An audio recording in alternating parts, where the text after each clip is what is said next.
The Wedding by Pamela Meredith of Mudgee 2850. Narrated by Janine Penfold.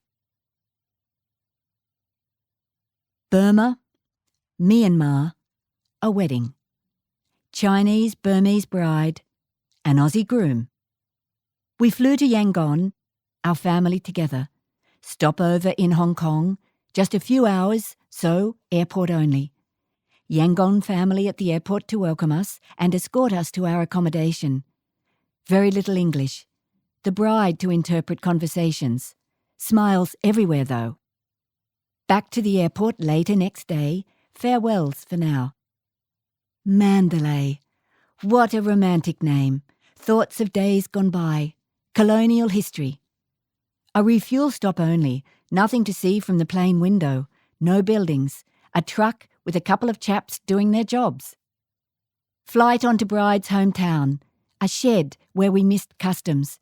As our greetings with bride's parents, sisters plus friends, too enthusiastic. Never mind. A drive through the village to our hotel, opposite the family electrical business. More greetings. The hotel left much to yet be built. Comfortable though, mostly. Across the road to the markets for a meal. Not a white face in sight. Plenty of stairs as we sat on boxes and ate food with a difference.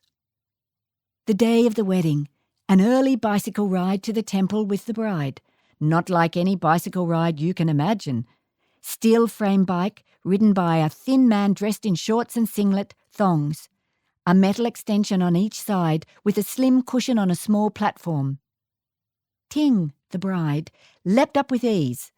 Not me. Bum first, a half-hearted jump, unsuccessful. Giggles then, which did not help.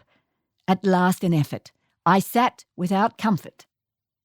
A jolting ride along the track. Why did not I have a photo taken? No one could believe I managed to stay on board. The prayers, flowers, a golden Buddha in recline, solemn, peaceful. Another bumpy bicycle ride back to hotel. Prepare for the ceremony. 200 guests at restaurant. No service, religious or other. Greetings, smiles and halting chat. Some guests came early, some came late.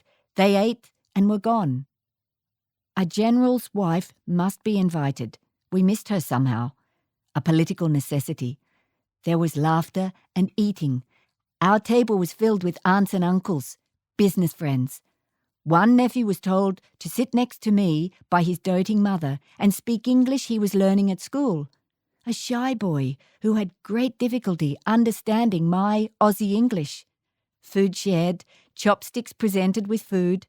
Courtesy demands you eat. Days of local people and places, a crazy evening with family, friends and neighbours, masses of fireworks to celebrate Thadingjat Full Moon Festival, set off along the street. Noise, smoke, excited children. I'm sure the village had never experienced such enthusiastic foreign folk. After a week or so, time to leave. Tears for a final parting. I know I'll never visit this part of our family again. Fly back to Mandalay and hire car drive into the cool mountains of fame and escape from the heat of the plains for colonial governors of days gone by, and for us, not used to the steamy heat. Finally, return to the city of Yangon, a memorial visit with new daughter-in-law to the temple. Huge golden temple, Sui Dagon pagoda, set in acres of grounds with seating under awnings, gardens, fountains, lawns, small sacred places with folk relaxing around. Schoolboys climbing the dome in single line, following a pathway invisible to those on the ground to spread the dome with gold foil. I watched silent monks weave their orange robes on the looms set out in an open shed. Silent except for the sound of the looms working. An elderly gentleman greeted me as we wandered the grounds. I wore a stick-on label saying, "Foreign visitor," the only pale person amongst the crowd. The label had fallen off my shirt, and he, a professor of history, returned my tag, asked, Could he tell me of the ways of his people in worship?